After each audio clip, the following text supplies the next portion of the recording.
السلام عليكم ورحمة الله وبركاته أصحابتي ذا خالقة ميل دافع عالمka kaga sugantihiin kusoo dhawaada janalkayga Moras maanta waxaan rabaa inaan ka hadlo barnaamij yar oo ku saabsan YouTube-leyda caalamka iyo YouTube-leyda Soomaaliyeed farqiga ay ku kala duwan yihiin haddii aad ku cusub tahay janalka Moras waxaa lagaa codsanayaa inaad subscribe saarto asxaabtaadana aad u gudbiso si ay ula socdaan barnaamijka halkan aan kusoo gudbin doono waxaan kaloo kaa codsanaynaa haddii aad ka mid tahay akhyaarta ku xiran janalka Moras inaad like commentina aad ka bixiso si ay dhiirigelin noogu noqoto si aan usoo gudbino barnaamijyo badan oo aad ka bogan doonto insha Allah haddana la socod wanaagsan asxaabta qaaliga asxaabay maanta waxaan kusoo qaadanaynaa barnaamijkeena ninkan idinkaga muuqda shaashada janalkiisa YouTube-ka waxaa la dhahaa Big Daws TV waa nin mar walba ummadda caawiya hadday wax baranayaan iyo hadday wada marayaan ay iskuul u socdaanba mar walba wuxuu isku dayaa inuu dadka ka farxiyo hadday noqoto PlayStation hadday noqoto maxaa la dhahaa mobiles hadday noqoto lacag wax walba waa uu ku deeqaa weliba asigoo hawshiisii duubista ku guda jira waana mid YouTube-ka lacag ka hela haddana ummadana uga faa'iideeya waa lay daawadaa oo lacagta aniga cuna keligeed maaha balse maxaa moodaa dadka Soomaaliyeed ee sameynaya waxyaalaha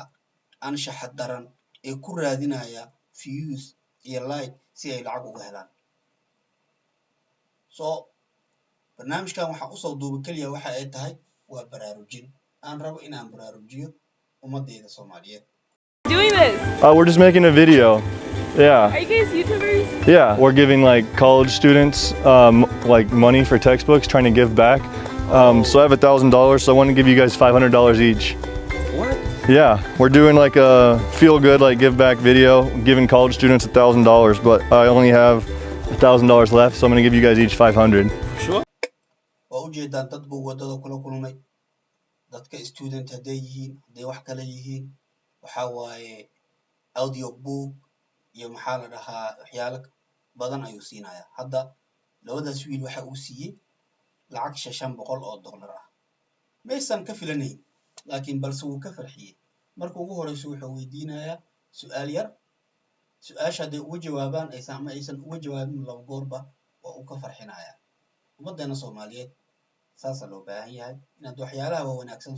soo dhigtaan ninkaan aan muslimka ahayn waa ujeedaan waxyaalaha uu dadkiisa uu wax ku taraayo laakiin anaga oo Soomaali ah waxaasi maba sameyno mana isku taxloojino marka waa laga fiican yahay waxaan ku baraarujinaa ummadda Soomaaliyeed meel walba ay joogaan ee YouTube-leyda ah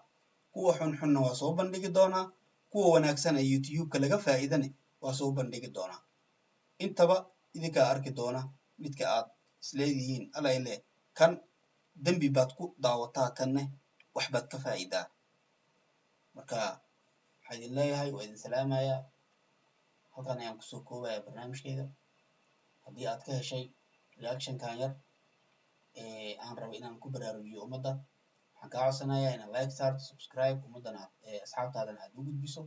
haddii aad janalka hore uga mid ahayd waxaa lagaa codsanayaa inaad like saarto comment inaad ka bixiso si ay dhiirigelin igu noqoto si aan usoo gudbiyo barnaamijyo kale oo xiga barnaamijkan wassalaamu calaykum waraxmatullaahi wabarakaatuh